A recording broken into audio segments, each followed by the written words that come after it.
show started with one of our board of directors, and he passed away 2 years ago. And we're continuing to do it in his memory. This is our 18th year. We had to move it 4 different times. So Mr. Kelly, that's Roy Kelly, was our founding guy that started the whole thing. He owns the property here. So he said, well, why don't we move it down there? Then we got up with the school district, and the school district allowed us to use the school building and the school grounds to continue the show. We've got plenty of fire engines, all kinds of different kind of equipment. We got vintage cars, we got brand new cars. It's our first every year of having a Lamborghini in our show. Kids area is always here. They can jump all day for a certain amount. All the proceeds go to benefit the fire department. It originally started out as our building fund. We have got that building built. We're in the process of building our substation, which is located down at the interstate. The building itself has already been ordered. We're just doing a small building this time. It's just a 1 bay, and it's going to be located down at the interstate. And we've already got the truck. We got our new engine this year from the county, so we kept our old engine, and it'll be going to the substation. And we'll be able to run out of 2 separate stations now, which allows us to cover everybody in our 5-mile radius.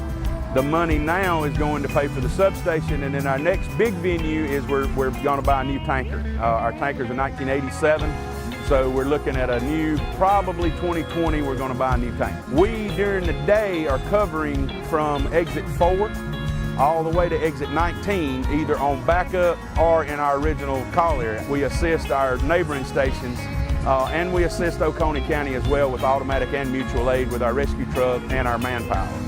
Substation will put us a little closer to the interstate. We can be on the interstate a little faster, plus we'll help out with their insurance ratings in a lot of the houses that are down in that area. A lot of the houses in that area, per ISO for insurance, it says that anything over 5 miles is not covered. There's basically not a fire station. So what we're trying to do is blanket our area, the Double Springs area, and Zion's area by putting that engine down there. Everything will be within 5 miles of a fire engine, and their insurance will lower it at that time.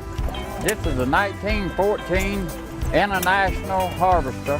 And what could they have used that for? Being 2 horsepower, probably corn sheller, pea thrasher, a little water pump, or maybe a little small corn mill. Well, I bought that now. I'd give $15 for it. It was missing a flywheel. I found a flywheel part for $185. So now we got a little over 200 in it. Yeah. So how many hours did it take to get it running?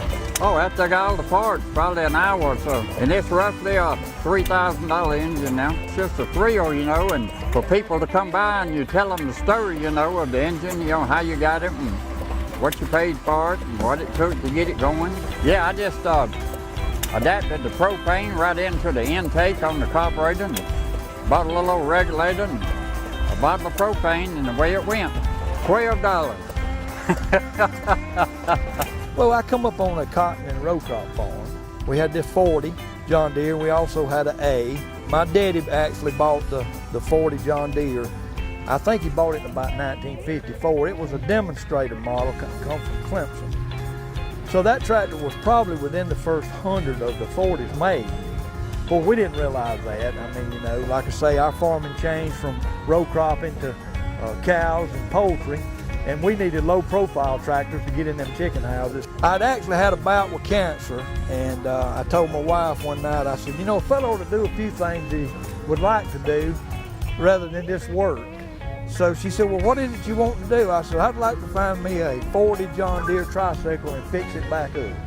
So I started watching the market bulletin, and I actually found this tractor in the Georgia market bulletin. It was sitting in an old barn, and when he opened up the gate so I could get in the barn, I looked and I thought it was Daddy's tractor for a minute, you know, but we had got stuck on his tractor and pulled it out, and the steering column was lined up with that little dash light right there, and it had concaved that little dash light in.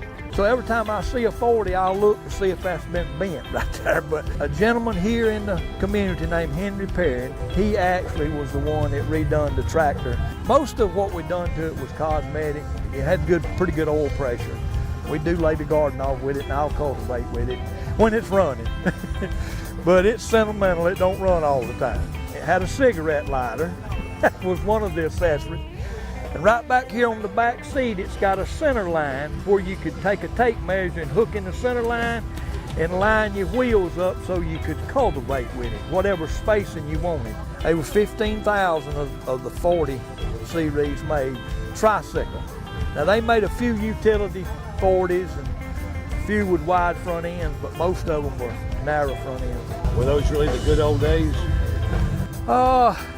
Them was hard days, let's put it like that. They better to talk about than it was to live through them, let's put it like that. Because when you'd have to go to that corn patch to pull corn or go to that cotton patch to pick cotton, it was hard work. But I'm glad I was raised in that time because I learned how to appreciate easier times, let's put it like that.